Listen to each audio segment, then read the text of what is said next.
we don't have a one-size-fits-all, here's the blank form, we'll put your name up top. What we do is we actually do an analysis. What's something that helps with highly appreciated asset sales? And let's just take a primary home, let's say in the Silicon Valley, right? Someone's selling a high-end primary home. They come to you, Steve, and they say, hey, I'm out of my 121 exclusion. I bought this property 25 years ago for $1 million. It's worth $15 million. I don't want to do a 1031 exchange. I can't do a 1031 exchange. Steve, what do you have to offer me? So then what we do, and I think one of the strongest things we have to offer is we don't have a one-size-fits-all, here's the blank form, we'll put your name up top.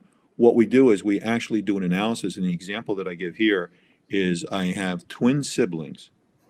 Their income is identical, everything's identical. But you know, what we do for the brother might be very different from what we do the sister, because we say to them, well, wait a minute, what do you want to do?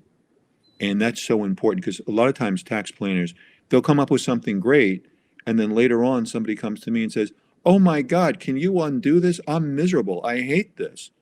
And sometimes you're going to do it, and somebody say, well, you know, sometimes irrevocable really does mean irrevocable. So what we do is we not only just get in, well, here's the tax law, or here's the advice.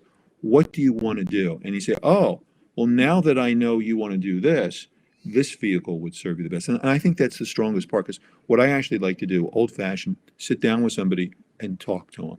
And what do you want to do? And then tell them what you can achieve. Hey, if you want to see off in the distance, well, besides the eyeglasses, we have some binoculars here. So you really can see those birds in the trees.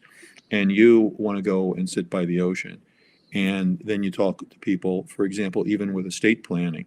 Some people will say, everything for the kids, everything for the kids, everything. Other people will say, and some very, very wealthy people, I won't mention any names, but famous people from the news will say, you know what, you give money to kids, you're ruining them. So again, the tax planning or the estate planning for those people are very, very different. But I think one of our strengths is we find out, what do you really want? And you know what people say to me all the time? Say, Steve, I've been doing this for years. Long before I met you, I had these other guys. Nobody ever talked to me. You just simply talk to me. You find out what I want, and then we put them into things that not only save them taxes and are good for their investments, but actually are taking care of their wants, needs, and desires. So make sure I capture that. And you said it so succinctly and clearly here. So what do you want to do? Like, what is the outcome for you for here? Like, what do you envision your wealth plan, your life, your time, your energy, your family, your estate planning? Start with the end in mind and work your way back. Is that a fair summary? Yes, it is.